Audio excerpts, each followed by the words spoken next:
नमस्कार मित्रों, इस वीडियो के माध्यम से हम ये जानेंगे कि हम पशुगणना का डेटा ऑनलाइन किस प्रकार भर सकते हैं। तो सबसे पहले तो आपको आपके उच्च अधिकारियों द्वारा आपका यूज़र नेम और पासवर्ड प्राप्त हुआ होगा। तो वो यूज़र नेम हम यहाँ पे डालेंगे। यूज़र नेम डालने के बाद हम पासवर्ड डालेंगे। पासवर्ड डालने के बाद हम लॉगिन करेंगे। अगर किसी कारणवश हम अपना पासवर्ड भूल गए हैं तो हम फॉरगेट पासवर्ड के ऑप्शन पे जाकर अपना पासवर्ड बदल देंगे। हम लॉगिन करेंगे। लॉगिन करने के बाद हम जिस स्टेट की हमारी आईडी है, जिस राज्य की हमारी आईडी है, वो राज्य यहाँ पे अपने आप ही चिन्हित होगा। उस राज्य में हम फेरबदल नहीं कर सकते हैं। जिन डिस्ट्रिक्ट में हमें कार्य करने की अनुमति होगी, जिन तहसील में और जिन गाँव में, वो गाँव और तहसील हमें यहाँ दिखेंगे। इनमें से हमें वो गाँव, डिस्ट्रिक्ट और तहसील चुननी है जिसमें हम अभी कार्य करने जा रहे हैं। मैंने अपनी डिस्ट्रिक्ट चुनी, तहसील चुनी और मैं अपना गांव चुन रही हूँ। गांव चुनने के बाद मैं इस गांव में भी कार्य करने जा रही हूँ, तो मैं यहाँ पे सेव कर दूँगी। अब कार्य करने से पहले हमें पूरा जो पशुगणना है उसके फॉर्म को हमने 2 भागों में बांटा है। सबसे पहले हम हाउस होल्ड की जानकारी को भरेंगे, फिर हम स्ट्रे एनिमल्स जो हैं हम उनकी जानकारी देंगे। तो सबसे पहले हम हाउस होल्ड को कैसे भरेंगे, क्या करेंगे, ये हम आपको बताएंगे। यहाँ से आप कभी भी अपने गांव को बदल सकते हैं। अगर आप किसी और गांव में के कार्य को करना चाह रहे हैं तो आप यहाँ से बदल के कर सकते हैं। यहाँ पे नीचे होम के बाद एनालिसिस का ऑप्शन है, आप एनालिसिस में जाएंगे। यहाँ से आप देख सकते हैं कि कुल आपके पास कितने गांव हैं, कितने गांव में आप कार्य कर चुके हैं, कितने गांव में अभी आपने कार्य शुरू भी नहीं किया है, वो नॉट स्टार्टेड में दिखेगा। जिन गांव में का डेटा आप अभी सबमिट कर चुके हैं वो यहाँ पे दिखेगा। सबमिट होने के बाद आपका डेटा आपके सुपरवाइज़र के पास जाता है, वो आपको यहाँ पे दिखेगा।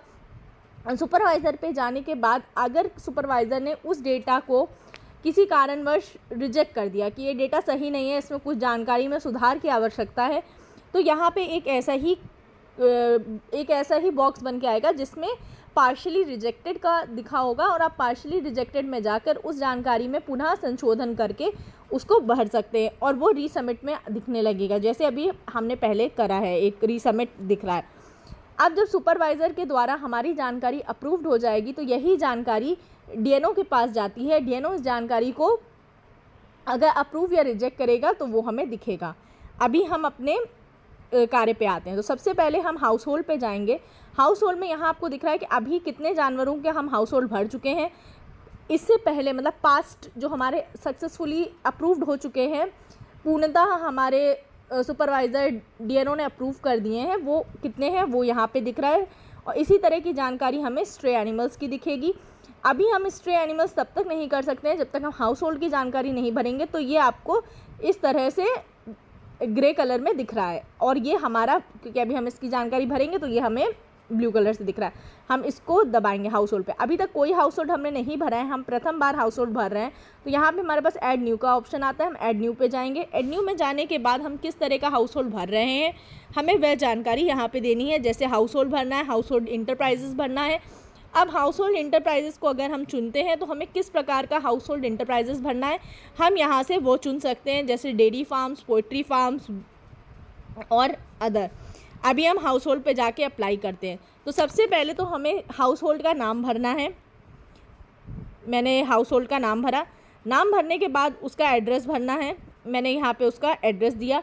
एड्रेस देने के बाद उसका क्या जेंडर है, स्त्री है, पुरुष है या अन्य है, हम ये डालेंगे। इसके बाद वो किस तरह का हैविंग लाइफ स्टॉक और पोल्ट्री फार्म्स के लिए, पोल्ट्री फार्म्स होते हैं, अगर हम उसके पास फार्म्स है तो हम फार्म्स को चुनेंगे। लाइफ स्टॉक यानी उसके पास जानवर है तो हम लाइफ स्टॉक को चुनेंगे। अगर दोनों है, जानवर भी है, पोल्ट्री फार्म भी है, तो हम बोथ को चुनेंगे। अगर दोनों में से कोई नहीं है तो हम नो को चुनेंगे। अभी हम बोथ का ऑप्शन चुनेंगे ताकि हम आपको ये बता सकें कि किस तरह आपको जानकारी भरनी है। अगर आप लाइफ स्टॉक चुनते हैं तो लाइफ स्टॉक में सिर्फ आपको जानवर की जानकारी भरनी होगी हाउस होल्ड के साथ। पोल्ट्री के लिए आपको हाउस होल्ड के साथ सिर्फ पोल्ट्री भरनी है और बोध में आपको लाइफ स्टॉक मतलब जानवरों की जानकारी के साथ पोल्ट्री की जानकारी भर के डेटा सबमिट करना है। नो का मतलब है कोई भी नहीं, हमें सिर्फ हाउस होल्ड की जानकारी देनी होगी। अभी हम बोध पे आते हैं। किस तरह का उसका व्यवसाय है, किसान है तो खेती कर रहा है या कैटल्स को चरा रहा है, भेड़ बकरी चराने का व्यवसाय है, क्या व्यवसाय, यहाँ पे व्यवसाय डालेंगे। उसकी एजुकेशन कितनी, कितना वो पढ़ा लिखा है, ये डालेंगे यहाँ से। उसका सोसाइटी में स्टेटस कैसा है, किस जाति में आता है, जनरल है, ST SC OBC, ये हम चुनेंगे। उसकी फाइनेंशियली मतलब किसी भी संस्था द्वारा उसको किसी भी प्रकार का सपोर्ट किया जा रहा है तो वो डालेंगे, अगर नहीं तो ना। उसके बाद उसके पास हमने जैसे ऊपर चुना कि उसका व्यवसाय खेती था, तो उसके पास कितनी ज़मीन है खेती की जिसमें वो ज़मीन पे खेती कर रहा है, वो हम चुनेंगे। उसके बाद कौन सा व्यक्ति ज़्यादा कमाई कर रहा है, स्त्री पुरुष या अन्य, हम यहाँ से वो चुनेंगे। फिर यहाँ पे आता है पेस्ट्रोल है, पेस्ट्रोल यानी कहीं और से, किसी और शहर से, किसी और राज्य से, किसी और जगह से आया है तो पेस्ट्रोल, अगर हम यस करते हैं तो यहाँ पे हम पेस्ट्रोल की जानकारी भरेंगे। अब क्या उसकी कमाई ही ज़्यादा है, हाँ पेट्रोल से उसको ज़्यादा मिल रहा है, फिर हम पेट्रोल का नाम भरेंगे। पेट्रोल का नाम भरने के बाद वो किसी अन्य राज्य से आया है, अगर हाँ तो हम यस पे जाके उस राज्य को चुनेंगे, वो जिस राज्य से आया है, क्या डिस्ट्रिक्ट थी उसकी, कौन सा तहसील है, किस गांव से है, और सेव कर देंगे। तो यहाँ पे हमें नीचे यहाँ पे उसकी पूरी जानकारी दिख रही होगी। अब यहाँ पे इतनी जानकारी तो भरना हमारे लिए आवश्यक था। अब यह जानकारी भरना हमारे लिए आवश्यक नहीं है, अगर वो यह जानकारी देता है तो हम यहाँ पे भर देंगे। जैसे उसके पास पोर्ट्रेट फॉर्म्स है या एनिमल की क्या ID है वो सब भरेंगे, इंश्योरेंस ID क्या है, मोबाइल नंबर, उसके पास कौन से संसाधन है, जैसे मिल्किंग मशीन है, चॉपर है, फूड कटर है, यहाँ सब जानकारी भरने के बाद हम सेव एंड नेक्स्ट पे जाएंगे। सेव एंड नेक्स्ट पे जाने के बाद क्योंकि अभी हमने हमने लाइफ स्टॉक और पोर्ट्रेट फॉर्म दोनों भरने का, मतलब जानवर की जानकारी और पोर्ट्रेट फॉर्म भरने का विकल्प चुना था, तो यहाँ पे हमारे पास जानवर को जोड़ने का विकल्प आता है, हम इस विकल्प पे जाएंगे। इसके बाद यहाँ हमारे पास प्रायः 2 तरह के हम जानवर जोड़ सकते हैं, एक वो जिनकी टैग लग चुके हैं, ईयर टैग कानों में, और दूसरे वो जिनको अभी तक टैग नहीं किया गया। तो अभी यहाँ पे उसके पास कोई जानवर नहीं है तो हम ऐड एनिमल पे जाएंगे। ऐड एनिमल पे जाने के बाद यहाँ पे हमें उसकी टैग ID डालनी है, और हम टैग ID सर्च भी कर सकते हैं। टैग ID सर्च करने का मतलब है कि कहीं और ये टैग ID इस्तेमाल तो नहीं की जा रही, या अगर जानवर हमारे सामने तो हम उसको स्कैन भी कर सकते हैं। अनटैग का मतलब है उस जानवर को टैग नहीं हुआ है। सारी जानकारी हमें ऐसी ही भरनी है अनटैग के लिए भी, किस तरह की वो स्पीशीज़ है, अब वह किस तरह की उसकी प्रजाति है। यहाँ से हम ब्रीड को सेलेक्ट भी कर सकते हैं, या अगर हमें उसकी प्रजाति नहीं पता है तो हम सीधे उस व्यू ब्रीड पे जाएंगे।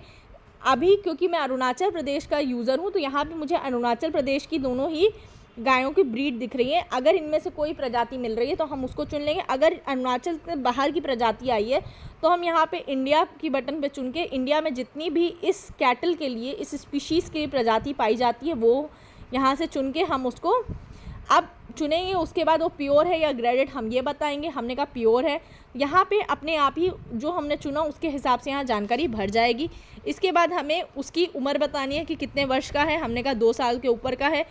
उस जानवर को रखने का हमारा क्या पर्पस है, उसका खेती के लिए यूज़ हो रहा है, बुलक कार्ड की तरह यूज़ हो रहा है, किस लिए, क्योंकि हम टैग ID से कर रहे हैं तो एक ही जानवर है, एक जानवर पे एक ही टैग ID। अगर हम अन टैग के लिए करते तो वहाँ पे हम बता